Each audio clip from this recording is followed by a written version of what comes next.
Ho aminareo hatrany ry havana ny fahasoavana sy ny fiadanana avy amin'Andriamanitra ray sy Jesoa Kristy tompontsika. Amen. Jesoa Kristy iraky ny ray marina. Jesoa Kristy iraky ny ray marina. Izany no asongadiny mofinainantsika anio filazantsara araka ny Jaona 7 andininy 4:20 hatramin'ny 4:20. Andeha ho vakitsika ary amin'ny alalan'ny Tompo zany teny zany. Ary rehefa nisasaka ny andro firavoravona dia niakatra teo akanjan'ny tempolo Jesoa ka nampianatra. Dia gaga ny Jiosy ka nanao hoe ahoana no nahaizan'ilay ity soratra nefa tsy mba nianatra izy? Dia namaly azy Jesoa ka nanao hoe tsy ahy ny fampianarako fa an'izay naniraka. Raha misy olona atahanao ny sitrapony dia hahalala ny amin'ny fampianarana izy, na avy amin'Andriamanitra izany na miteny ho ahy aho. Izay miteny ho azy dia mitady ny voninahitry ny tenany, fa izay mitady ny voninahitry izay naniraka azy no marina ary tsy misy tsy fahamarinana ao aminy. Tsy Mosesy va no nanome anareo ny lalàna, nefa tsy misy eo aminareo mankatoa ny lalàna. Nahoana ianareo no mitady hamono ahy? Ny vahoaka namaly hoe manana demonia ianao, iza no mitady hamono anao? Jesoa namaly ka nanao taminy hoe asa iray loha ihany no nataoko, ka gaga avokoa ianareo rehetra. Izao no nanomezan'ny Mosesy anareo ny famorana. Tsy noho izy avy tamin'ny Mosesy, fa noho izy avy tamin'ny razana, ka na dia amin'ny sabata aza dia mamora olona ihany ianareo. Raha amin'ny sabata aza no amorana olona mba tsy hahafoana ny lalàn'ny Mosesy, dia tezitra amiko va ianareo satria nisy olona anankiray nataoko sitrana avokoa ny tenany rehetra tamin'ny sabata? Aza mitsara araka ny miseho fa mba mitsara marina. Ray masino, manamasinanay amin'ny fahamarinana, ny teninao no fahamarinana. Amen. Jesoa Kristy iraky ny ray marina. Tao anatin'ny fankalazana ny fetin'ny tabernakely na ny fetin'ny ratsakazo dia efa ny famitadiavana sahady Jesoa raha mamaky tsika amin'ny 10:7-7. Ny sasany liana te halala bebe kokoa fa tsara fanahy izy, mahate hiaino izy.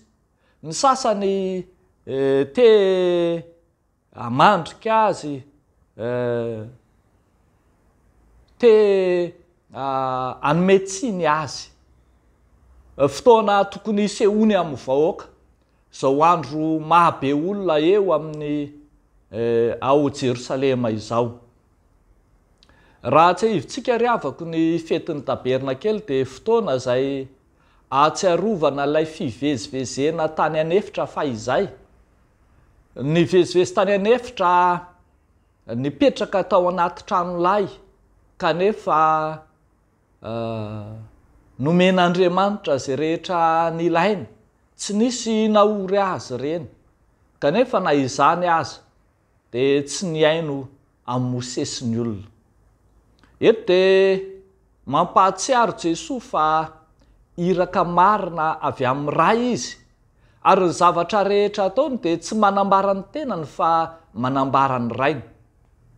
Tsy gagitsika raha mitolagaga tokoa ny olona talanjona ny amin'ny fampianarana, fa olona tsy nianatra, tsy nandihy fianarana nefa manana fampianarana feno fahefena sy maharesy lahatra ary napagaga ireo izay manam-pahalalana aza. Ambara mantsy fa tsy fampianarana avy amin'izy tenany fa amin'ny mahiraky ny ray azy, dia izy Jesoa no miteny hoe tsy ihany fampianarako fa an'izay naniraka.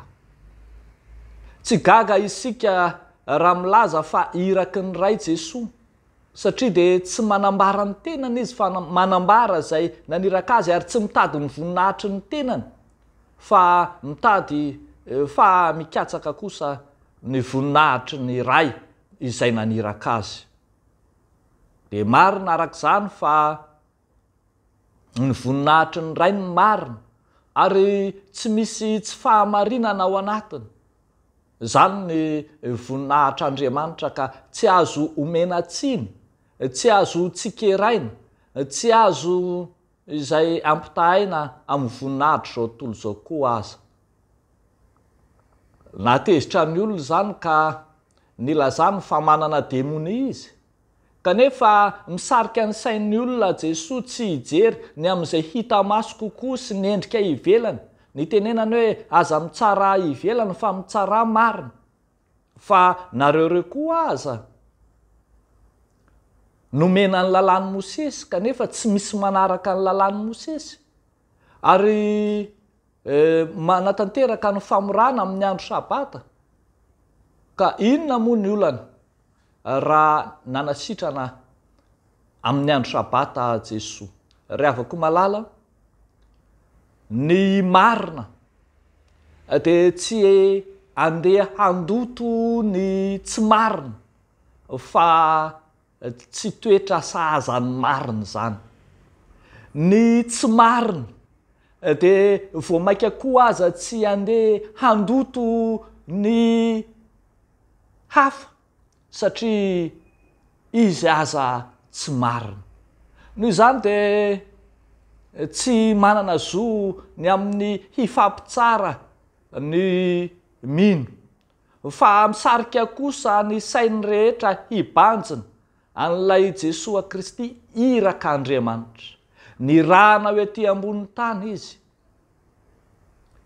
mba hamonjy izao tontolo izao, anavotra ny olombelona ao anatin'ny fahaverezana, anavotra anavotra anao, anavotra atsika koa amin'izao vanim-potoana ny karema izao.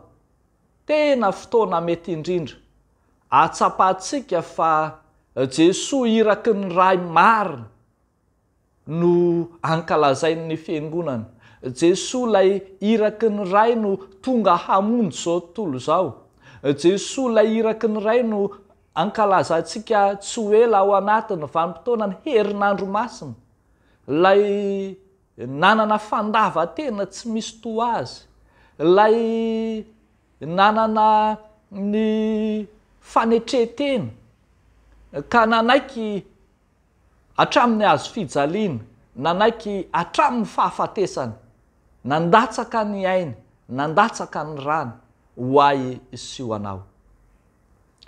Raha tsy iraky ny ray izy ry havako, sarotra ho azy ny anatanteraka izany iraka lehibe loatra izany. Fa ny ray no naniraka azy ary famonjena ho an'ny olona rehetra ny antony nanirahany dia nitanterahany tamin'ny fanetreteny izany. Ny tokony ho ataoko sy ho ataonao arak'izany dia ny mibanjina, ny manaiky, ny mitodika, eny, ny mibebaka, miverina amin'ny fahamarinana ao anatin'izao vanim-potoana ny karema izao. Fotoana ahafahantsika manararoatra lay iraka lehibe izay namoizan'ny tompony ainy dia ny hamonjy atsika. Fotoana fanararoatra ahafahantsika manaiky fa i Jesosy Kristy tokoa no zanak'Andriamanitra, iraky ny rainy hamonjy izao tontolo izao.